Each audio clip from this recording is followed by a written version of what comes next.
Alfred Miller یروشلم جانے کے لیے ایک نیا روٹ اختیار کر چکا تھا اور کروزی کی مدد سے اس کو ایک فادر کی حیثیت سے پاسپورٹ اور دیگر کاغذات مہیا کیے جا چکے تھے اور وہ جلد ہی یروشلم جانے کے لیے روانہ ہونے والا تھا۔ ناظرین، اگر آپ یہ پوری سیریز دیکھنا چاہتے ہیں تو نیچے دیے گئے پلے لسٹ کے لنک پر کلک کریں۔ چینل پر رہنے والے دوستوں سے گزارش ہے کہ وہ چینل کو سبسکرائب کریں اور ساتھ میں موجود بیل آئیکن پر کلک کریں تاکہ ہماری آنے والی ویڈیوز آپ کو بر وقت ملتی رہیں۔ تو آئیے چلتے ہیں کہانی کے اگلے حصے کی جانب۔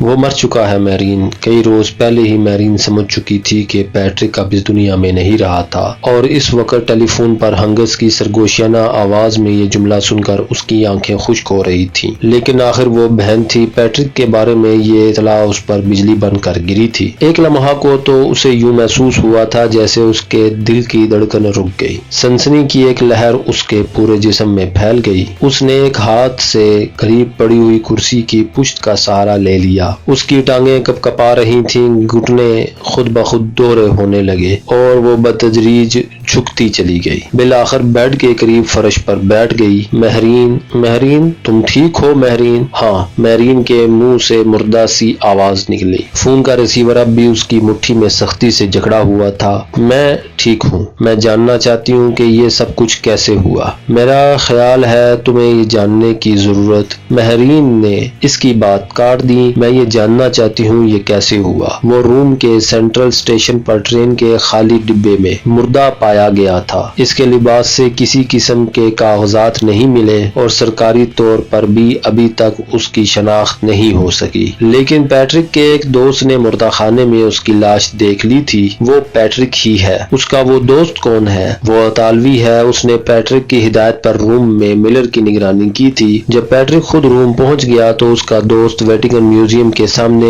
اسے ملر کے تعاقب کا چارج دے کر چلا گیا تھا۔ پیٹرک نے وعدہ کیا تھا کہ ہر ایک گھنٹے بعد فون پر اسے صورتحال سے آگاہ کرتا رہے گا، لیکن جب اس کی طرف سے کوئی اطلاع نہیں ملی تو اس کے دوست نے اپنے آدمیوں کے ساتھ اس کی تلاش شروع کر دی۔ انہیں بہت احتیاط سے قدم اٹھانا پڑ رہا تھا کیونکہ وہ بھی روم میں اس کاروبار میں ملوث ہیں جو ہم آئرلینڈ میں کرتے ہیں۔ انہیں بھی کئی روز بعد پیٹرک کی موت کا پتہ چل سکا تھا اور اب مردہ خانے میں لاش دیکھ کر تصدیق ہو گئی تھی۔ ٹرین میں کیا واقعہ پیش آیا تھا؟ میرین نے چند لمحوں کی خاموشی کے بعد پوچھا۔ ہنگس، میں سب کچھ جاننا چاہتی ہوں، سب کچھ۔ یقین سے کچھ نہیں کہا جا سکتا، لیکن اندازہ ہے پیٹرک ملر کا تعاقب کرتا ہوا ریلوے اسٹیشن پر پہنچ گیا تھا۔ وہ دونوں یقیناً ایک خالی بوگی میں آمنے سامنے آ گئے ہوں گے، پھر لڑائی ہوئی ہوگی جس میں پیٹرک اپنی جان سے ہاتھ دھو بیٹھا۔ ملر کے ہاتھوں؟ ظاہر ہے، اور کون ہو سکتا ہے؟ ہنگس نے جواب دیا۔ میرین کی آنکھوں کے سامنے سیاہ دائرے رقص کرنے لگے تھے۔ اس نے ریسیور رکھ دیا اور اٹھ کر کھڑی ہو گئی۔ پورا کمرہ اس کے سامنے گھوم رہا تھا۔ اس نے گرنے سے بچنے کے لیے میز کا سہارا لے لیا۔ ٹیلی فون کی گھنٹی ایک بار پھر بجنے لگی، لیکن اس مرتبہ میرین نے کال ریسیو نہیں کی۔ اس نے ٹنگی ہوئی اپنی شال کھینچی اور اسے کندھوں پر اوڑھتی ہوئی باہر نکل گئی۔ دروازہ اس نے دھڑ سے بند کر دیا تھا۔ مطلع بالکل صاف تھا، آسمان پر ستارے چمک رہے تھے، یخ ہواؤں میں تلوار کسی کاٹ تھی۔ وہ تیز تیز قدم اٹھاتی ہوئی اصلاح الدین اسٹریٹ کی طرف جا رہی تھی۔ اس وقت اس کے ذہن میں صرف ایک ہی بات تھی، اسے ہر صورت مائیکل کو تلاش کرنا تھا۔ پچھلے اتوار جب وہ اس کے فلیٹ سے بھاگ کر آئی تھی، اس کے بعد سے اب تک مائیکل سے اس کا آمنا سامنا نہیں ہوا تھا۔ ممکن ہے مائیکل نے اسے پورے شہر میں تلاش کیا ہو، لیکن اس نے مائیکل کو اپنے ہوٹل کا نام نہیں بتایا تھا۔ مائیکل کے فلیٹ سے واپس آنے کے بعد اپنے ہوٹل کے کمرے میں پہنچتے ہی اس نے اپنا سامان پیک کرنا شروع کر دیا تھا۔ اس وقت وہ سوچ رہی تھی کہ پہلی دستیاب فلائٹ سے اسرائیل نکل جائے گی، لیکن پھر دفعتاً اسے یہ احساس ہوا وہ کہاں جائے گی۔ اس کے پاس کوئی جائے پناہ نہیں۔ پیٹرک لاپتہ تھا۔ ہنگس پیرس سے باہر کہیں روپوش تھا۔ بلفاسٹ میں دکھ بھری یادوں اور بیمار ماں کے سوا کچھ نہیں تھا۔ بالآخر اس نے یہ سوچ کر اسرائیل میں ہی رہنے کا فیصلہ کیا تھا کہ شاید چند روز میں حالات درست ہو جائے یا وہ خود کوئی صحیح فیصلہ کرنے کے قابل ہو جائے۔ اس نے کئی مرتبہ ہنگس کو ٹیلی فون بھی کیا تھا، ایک عہد مرتبہ اس سے رابطہ قائم ہوا بھی تھا تو وہ بھی کوئی ڈھنگ کی بات نہیں بتا سکا تھا۔ وہ خود اس کی طرح پریشان ہو رہا تھا۔ 4 روز تک وہ اپنے کمرے میں محدود رہی تھی۔ وہ ناشتہ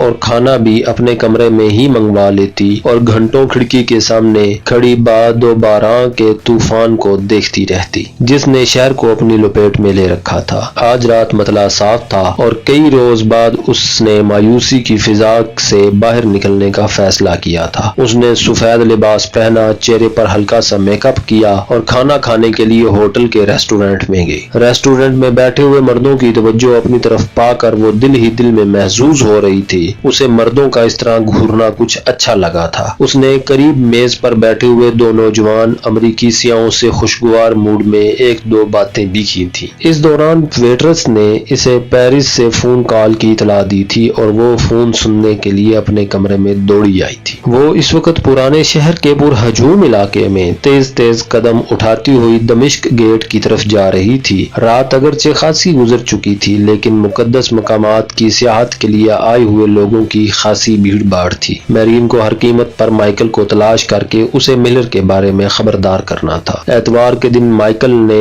اس کی بات کا یقین نہیں کیا تھا۔ وہ یہی کہتا رہا تھا کہ ہنگس کو ضرور کوئی غلط فہمی ہوئی ہے اور ملر کے بارے میں اس کے خدشات بے بنیاد ثابت ہوں گے، لیکن اب جب کہ پیٹرک کی لاش روم کے مردہ خانے میں پڑی تھی، مائیکل کو ملر کے بارے میں اس کی باتوں کا یقین کرنا پڑے گا۔ اسے اپنے دوست ملر کے بارے میں سوچنا پڑے گا۔ ملر کے بارے میں سوچ سوچ کر اس کا خون گھول رہا تھا۔ اس نے نہ جانے کیا جادو کر رکھا تھا کہ مائیکل اس کے بارے میں کوئی بات سننے کو تیار ہی نہیں تھا۔ یہی کیفیت پیٹرک کی بھی تھی، وہ بھی ملر کے خلاف کوئی بات سننے کو تیار نہیں ہوتا تھا، لیکن اب مائیکل کو اس کی بات سننا پڑے گی۔ اسے ہر صورت مائیکل پر سے ملر کا طلسم توڑنا تھا تاکہ اسے خطرات سے نکال سکے۔ ملر نے جس طرح پیٹرک کو بے دردی سے قتل کیا تھا، اسی طرح مائیکل کو بھی موت کے گھاٹ اتارنے میں دریغ نہیں کرے گا۔ وہ چلتے چلتے اسٹریٹ آف جوز میں مڑ گئی۔ اب وہ تقریباً دوڑ رہی تھی، ساتھ ہی یہ بھی سوچ رہی تھی کہ ملر یہاں کب پہنچے گا۔ مائیکل کے الفاظ اسے اب بھی یاد تھے۔ اس نے کہا تھا کہ ملر جمعرات کو یہاں پہنچے گا تو میں اس سے پوچھوں گا۔ آج جمعرات تھی، رات اپنا نصف سفر مکمل کرنے والی تھی۔ وہ دعائیں مانگ رہی تھی کہ ملر سے پہلے مائیکل سے اس کی ملاقات ہو جائے۔ مائیکل کے مکان کے سامنے سڑک پر 2 آدمی کھڑے تھے۔ ان کے علاوہ دور دور تک کسی اور زیروح کا نشان تک نظر نہیں آ رہا تھا۔ وہ دونوں تاریکی میں تھے اور ان کی پشت میرین کی طرف تھی۔ وہ سرگوشیوں میں گفتگو کر رہے تھے۔ ان میں سے ایک اپنی جگہ سے حرکت کر کے کسی قدر روشنی میں آ گیا۔ وہ مائیکل تھا۔ اسے دیکھتے ہی میرین کے جسم میں مسرت کی لہر دوڑ گئی۔ خدا کا شکر ہے کہ وہ زندہ تھا۔ وہ کسی پادری سے باتیں کر رہا تھا جس کے سر پر سیاہ رنگ کا ہڈ تھا اور وہ کسی قدر جھکا ہوا تھا جیسے کہ کمر میں خم ہو۔ میرین بھی اس وقت تک اندھیرے ہی میں رہی تھی۔ دراصل ان دونوں کو دیکھ کر وہ رک گئی تھی، لیکن اب